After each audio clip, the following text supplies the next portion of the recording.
Ada orang yang ketika diajak ngobrol, pas ada jeda dia pegang handphone.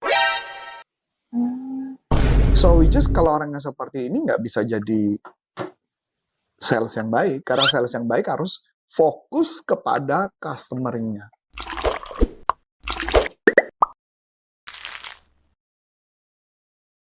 Halo Sales Performance Coach, balik lagi sama aku Aul di YouTube channel Coach Antonius Arif yang membahas tentang selling dan marketing. Oke Coach, aku mau nanya nih Coach, kalau misalkan nih sebagai seorang sales sudah janjian nih dengan customer, nah terus barang tuh udah dikasih nih ke customer, nah malah si sales ini bilang, ada lagi nggak Pak yang ditanyakan? Nah terus kalau misalkan udah nggak ada yang ditanyakan, itu sales langsung pergi gitu aja. Nah sebenarnya sales attitude itu tuh nomor berapa sih, Coach?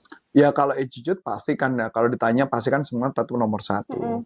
Karena orang akan suka sama Anda atau enggak tergantung dari si sikap si salesnya. Ya karena kalau paling enggak ya kalau saya satu adalah ramah. Ya kan? Yang kedua adalah mau ngebantu atau enggak. Ngebantu. Ngebantu tuh bisa macam-macam. Misalkan ngebantu untuk ngebuka barangnya, unboxing, ngerakit, sambil dia deketin dan jualan. Nah, jadi otomatis kita punya nggak sikap mau ngebantu orang. Nah, kadang-kadang kayak ambil contoh yang kayak gini, contoh gampang deh. Ketika kita ngobrol sama seseorang, ketika kita ngobrol kita tatap matanya. Nah, ketika kita tatap matanya, Anda megang handphone atau enggak? Itu adalah sikap yang sebenarnya juga berpengaruh pada seseorang. Ada orang yang ketika diajak ngobrol, pas ada jeda dia pegang handphone. So which is kalau orang yang seperti ini nggak bisa jadi sales yang baik, karena sales yang baik harus fokus kepada customer-nya.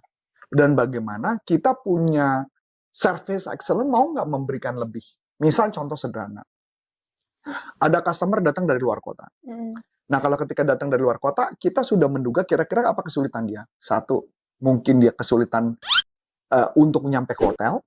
Kedua, mungkin kesulitan dia adalah memilih hotel. Dan kita bisa bantu budgetnya berapa. Ketiga, kita bisa bantu untuk dia perjalanan menuju ke tempat pelatihan. Itu adalah hal-hal yang mungkin kita harus pikirkan. Berikutnya adalah pulang. Dia pulang ke bandara, itu jam berapa, perlukah kita pesenin kendaraan dan sebagainya, itu bagian dari service excellence. Berikut lagi, makanan. Apakah makanan dia punya alergi tertentu? Adakah kita care atau enggak? Nah, kadang pernah juga dalam satu pelatihan saya menemukan ada orang ternyata vegetarian dan gak ada yang perhatiin tuh, cuek tuh. Karena dengan asumsi dia udah pesan makanan gitu, ya udah gitu aja. Nggak ditanya dia vegetarian atau enggak, ada makanan tertentu ya mungkin alergi atau enggak. Itu bagian dari kepedulian dari service excellent. Gitu, itu gambarannya. Jadi pada saat itu, bisa nggak kita mempunyai sikap attitude yang baik, mau yang paling gampang gini deh, peduli sama dia, dan kira-kira kita bisa nolong apa pada dia. Intinya adalah menolong supaya hidupnya lebih nyaman. Menolong dia supaya hidupnya lebih baik. Apa yang bisa kita berikan kesan? Nah, ketika orang tersebut sudah suka sama kita, biasanya mereka bisa ngasih referral, biasanya dia bisa, banyak hal yang dia bisa lakukan. Jadi bisa nggak kita ngedeketin customer-nya? Karena kadang-kadang gini, saya ada contoh yang menarik nih, ini contohnya. Ada beberapa yang saya pernah dapat penelitian, ada dokter yang melakukan pekerjaan dengan bagus dan sempurna, tidak ada masalah. Tapi dokternya nggak banyak ngomong. Pokoknya periksa, oke, orang yang nanya, dia jawabnya sepadanya, kemudian kasih resep, tembus, obat. Dan dokternya bagus. Kerjanya bagus. Ada dokter yang bicaranya bagus, mengentertain cara ngomongnya, memperhatikan customer. Dan dokter itu ternyata kalau dia melakukan malpraktek, lucunya, customer-nya akan mengaku dia nggak pernah melakukan malpraktek. Dibandingkan dokter yang ngomongnya cuma sepotong-sepotong. Ya bisa. Karena orang itu nganggap nggak mungkin dokter itu melakukan kesalahan. Karena dokter itu kayaknya baik banget sama saya. Berarti, kan artinya bisa menunjukkan bahwa segala hal itu bisa bias banget. Iya dong. Karena orang itu dasarnya suka, maka logikanya sudah tidak berjalan. Iya, ibaratnya kayak terpengaruh. Terpengaruh. Makanya ketika kita jualan barang, walaupun barangnya nggak bagus, kalau servisnya excellent, maka customer-nya akan terpengaruh. Dan customer akan percaya. Dan ingat, ini pengalaman yang menarik ya, karena mungkin Aul kan baru pengalaman nih ya. Ini pengalaman saya. Kemanapun saya pergi, customer ngikutin loh. Itu yang bagus bukan produknya. Yang bagus adalah salesnya. Setuju nggak teman-teman? Ya, kalau yang punya pengalaman silakan tulis di komen ya. Nah, pertanyaan menarik. Bisa nggak membuat orang itu suka banget sama kita kemanapun kita pergi, pokoknya dia akan ngejar kamu. Kalau kamu bisa membuat orang itu mengejar kamu dimanapun kamu pergi, itu sejahtera hidupmu. Saya kasih contoh. Saya dulu punya mobil. Mobilnya mereknya, saya kasih aja mereknya, Honda dulu. Kebetulan salesnya itu menurut saya helpful banget. Nolong banget. Ya nolong. Jadi kalau saya ada kesulitan apa, saya mau masuk ke bengkel mobilnya dan perawatan dan sebagainya, itu dibantu terus sama dia. Padahal menurut dia kan harusnya bukan tugasnya dia lagi, orang dia dijual mobil kok. Ya dong, tapi dia ngebantu. Sampai saya ulang tahun dia kasih kue, kuenya nggak seberapa nilainya lah. Itu kue-kue murah lah, mungkin cuma 30-40 ribu lah saya lihatnya. Tapi bukan kue 30-40 ribunya yang saya lihat. Tetapi usaha dia melayani kitanya. Kalau saya juga belum tentu makan tuh kue itu. Tapi kue itu saya ngelihat adalah sikap dia kepada kami. Sampai akhirnya setiap saya mau beli mobil baru, yang kepikiran saya nggak ada mau beli merek lain. Jadi ya udah mikirnya adalah Honda saja. Sampai satu ketika dia resign. Oke? Saya telepon. Resign. Sekarang kerja di perusahaan mana? Kalau dia kerja di perusahaan lain dengan brand lain, saya akan tetap beli lagi sama dia. Walaupun itu brand lain. Walaupun itu brand lain.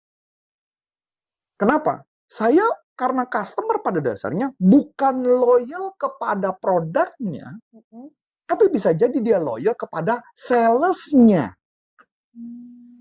Menarik ya? Pelayanannya dan karena pelayanan. Makanya saya mengatakan, ini saya pengalaman saya ketika jadi sales. Oh, kalau cerita pengalaman banyak. Bu Ana juga kalau ditanya pasti punya pengalaman banyak. Saya kasih contoh. Ketika dulu, waktu zaman dulu saya masih jualan kerja di perusahaan internet, content provider, saya jual website, saya baik sama semua customer, bahkan menariknya ya, ketika ibu saya sampai masuk rumah, kebetulan satu customer saya tuh punya apotek terkenal di daerah Jakarta Selatan. Dan kebetulan yang punya apotek itu juga dia adalah punya hotel bintang 5 di daerah Jakarta Selatan. Dan juga dia punya perusahaan, kalau setiap orang luka pasti rata-rata pakai merek dia. Cuman saya nggak menyebut mereka. Oke, udah kebayang ya? Jadi udah punya apotek, hotel, punya itu. Ditambah dia juga punya bisnis kue, cake. Berarti udah makin ke kunci kan? Nah, perusahaan itu sama. Nah, ini jawabannya benar. Ketika saya berteman dengan dia, saya yang layanin dia, saya tulus, saya cerita banyak. Karena buat saya, seorang sales itu harusnya idealnya adalah punya pengetahuan yang banyak, bukan hanya pengetahuan produk. Tapi kita punya pengetahuan lain selain produk. Misalkan contoh, dia mau nanya saya tentang kehidupan.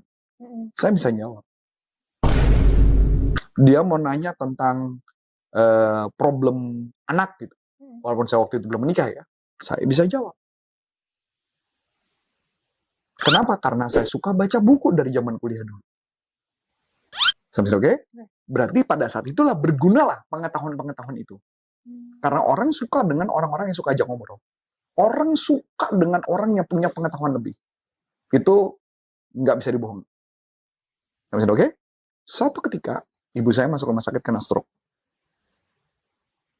Di salah satu rumah sakit di Jakarta Selatan. Ibu ini tahu bahwa ibu saya masuk rumah sakit. Tahu apa yang dilakukan sama dia? Dia kirim, dia waktu itu pakai chatting, saya lupa apakah BlackBerry atau apa, saya lupa zaman dulu itu. Pokoknya ada terjadi SMS atau apa saya lupa.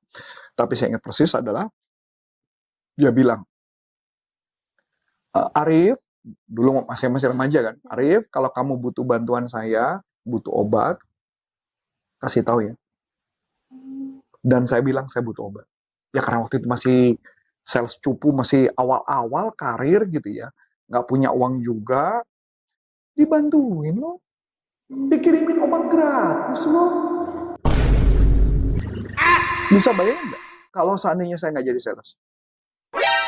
Gimana ibu saya beli obatnya? Yang kedua, itu yang pertama. Yang kedua, ketika kami menikah, sampai dia datang lah dan sebagainya lah, dengan kepernikahan kami dan sebagainya, hubungan itu terus terjaga. Walaupun saya sekarang belakangan udah kehilangan kontak. Cuman buat saya menunjukkan bahwa ketika sales bagus, dia bukan menganggap lu sebagai sales aja, tapi dia temen. Itulah makanya kenapa attitude menjadi penting. Saya kasih contoh lagi. Dulu ada tim saya, punya tim saya punya tim. Dulu dia ini asisten saya. Asisten saya ini kayaknya gampang deket sama orang. Gampang deket, jalin hubungan, dan sebagainya, dan sebagainya, dan sebagainya. Dan kebetulan alumni saya ini, kan rata-rata alumni yang kalau udah belajar satu kali sering datang lagi kayak gitu ya. Dan lucunya, karena hubungannya akrab, ketika dia bawa makanan, lucunya dia ingat sama asisten saya ini loh. Dia bisa bawain makanan, terus dia bilang gini, bro, ini makanan buat lo nih bro. Dia bisa mengingat dengan baik. Karena apa? Attitude. Bukan artinya dalam konteks ini adalah kita bekerja supaya kita kasih makanan. Bukan. Yang mau saya tunjukkan adalah, bisa nggak dia nginget tentang lu. Kemana-mana kepala dia adalah ingetnya lu. Saya kasih contoh. Ada customer saya di Jogja. Saya tahu banget customer saya di Jogja itu dekat dengan satu orang. Tapi orang itu udah nggak ada di kantor kita. Nah, pertanyaannya, kalau orang itu masih ada apa? Oh, pasti akrab banget. Nah, itulah ya tugas seorang sales adalah, bisa nggak, bukan cuma sekedar ngebantu dia jualan, kita jual kepada dia dan dia beli, tapi bisa nggak kita akrab sama dia, kita melayani dia, dan dia happy banget. Maka apa-apa dia akan ingatnya lu terus. Dan kabar bagusnya, kalau lu udah deket, ketika kita kontak dia, kita minta referral, pasti dikasih. Karena attitude menjadi bagian penting. Jualan tuh gini ya, jualan customer baru itu tingkat kesulitannya tinggi loh. Lebih gampang adalah jualan customer ke customer lama. Kenapa nggak kita maintain aja customer lama? Ya, kenapa nggak kita jalin hubungan yang baik dengan customer lama? Dengan attitude yang berbeda, maka hasilnya akan berbeda. Gitu ceritanya. Wah, menarik banget nih teman-teman. Karena ternyata attitude sebagai seorang sales itu berpengaruh banget ke jalin hubungan antar si sales dengan customer-nya.